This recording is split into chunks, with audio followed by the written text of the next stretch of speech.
गौतम बुद्ध से सीखें खुद को वश में करने का तरीका। आइए जानते हैं। एक बार गौतम बुद्ध एक शहर में प्रवास कर रहे थे। उनके साथ कुछ शिष्य भी थे। एक दिन उनके शिष्य शहर में घूमने के लिए निकले। वे शहर में घूम ही रहे थे कि तभी शहर के कुछ लोगों ने उन्हें अपशब्द कहे। उनके बुरे शब्दों को सुनकर शिष्यों को बहुत बुरा लगा और वे वापस लौट गए। बुद्ध ने देखा कि शहर से लौटकर आए उनके सभी शिष्य बहुत क्रोध में दिखाई दे रहे हैं। उन्होंने शिष्यों से पूछा, क्या बात है, आप इतने तनाव में क्यों हैं? तभी एक शिष्य क्रोध में बोला, हमें यहां से तुरंत चलना चाहिए।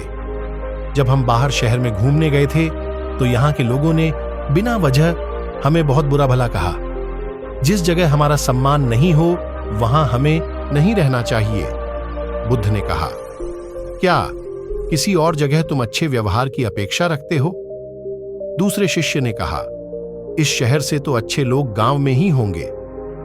तब गौतम बुद्ध बोले, किसी जगह को सिर्फ इसलिए छोड़ देना ठीक नहीं कि वहां के लोग बुरा व्यवहार करते हैं। हमें तो कुछ ऐसा करना चाहिए कि जिस स्थान पर भी जाएं, उस स्थान को तब तक न छोड़ें जब तक अपनी अच्छाइयों से वहां के लोगों को सुधार न दें।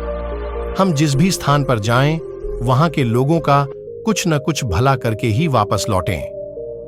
बुद्ध ने कहा, जिस प्रकार युद्ध में बढ़ता हुआ हाथी चारों तरफ के तीर सहते हुए भी आगे बढ़ता जाता है, ठीक उसी तरह उत्तम व्यक्ति भी दूसरों के अपशब्दों को सहते हुए अच्छे कार्य करता रहता है। खुद को वश में करने वाले प्राणी से उत्तम कोई और नहीं हो सकता।